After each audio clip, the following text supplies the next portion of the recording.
जिस माहौल का बदलने का इंतजार पवन सिंह और खेसारी लाल के फैंस पिछले 1 सालों से कर रहे थे, वो फाइनली अब बदल चुका है और हमारे भोजपुरी की एल्बम इंडस्ट्री फिर से तगड़े कमबैक के साथ गर्दा उड़ा रही है। अब आपको बता दें कि पवन सिंह और खेसारी लाल दोनों के फैंस फिर से एक्टिव हो चुके हैं जनाब, और उसका नतीजा ये है कि खेसारी लाल के गाना भी आज वाला तगड़ा रिस्पांस दे रहा है लाइक्स और व्यू के मामले में।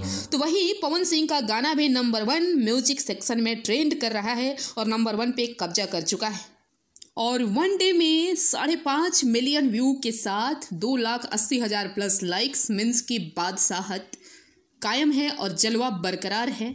तो वहीं खेसारी लाल के गाने को भी जिस तरह से लाइक्स मिल रहा है वो एकदम खेसारी लाल के फैंस के लिए खुशी की खबर है। तो ये बदला हुआ माहौल देखकर वाकई में बहुत अच्छा लग रहा है। कजरा मोहब्बत वाला गाना जो है पवन सिंह के जो शहरी फैंस है मीन्स कि शहरी इलाकों से आने वाले जो फैंस है उनके दिलों पर भी राज कर रहा है। देखिए, हाँ, मैंने सुना वो गाना और वो हिंदी सॉन्ग का ही रीमेक है, तो वो गाना बहुत अच्छा है और उन्होंने मतलब बहुत अच्छी तरीके से उसको रीमेक करा है और बहुत भोजपुरी तड़का लगाया है, बहुत अच्छा। मैंने भी सुना है, मतलब पुराना, मतलब वो काफी फेमस सॉन्ग है 90s का। काफी उन्होंने मतलब अपना स्टाइल नया ऐड करा है, अपना स्टाइल डाल दिया। अच्छा, एक बात बताओ, हिंदी वाला ज्यादा बेटर था या फिर ये जो पवन सिंह वाला स्टाइल में है वो ज्यादा better? For me Pawan Singh style is much better. अब अगर बात कर ले ग्लोबल टॉप 100 में, तो ग्लोबल टॉप 100 में आई नई सॉन्ग 140 मिलियन व्यू के साथ नंबर 2 पर है, तो वही सड़िया 29 मिलियन व्यू के साथ नंबर 8 पर है।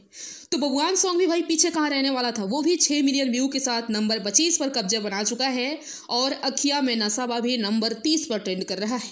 यानी कि कुल मिलाकर पवन सिंह का जो जलवा है हर तरफ बरकरार है अभी, और ऐसे ही अपने पावर स्टार को नंबर 1 पर बनाए रखिए। गाने को ज़्यादा से ज़्यादा लाइक्स कीजिए, शेयर कीजिए, देखते रहिए। मिलते हैं नेक्स्ट वीडियो में नेक्स्ट अपडेट के साथ।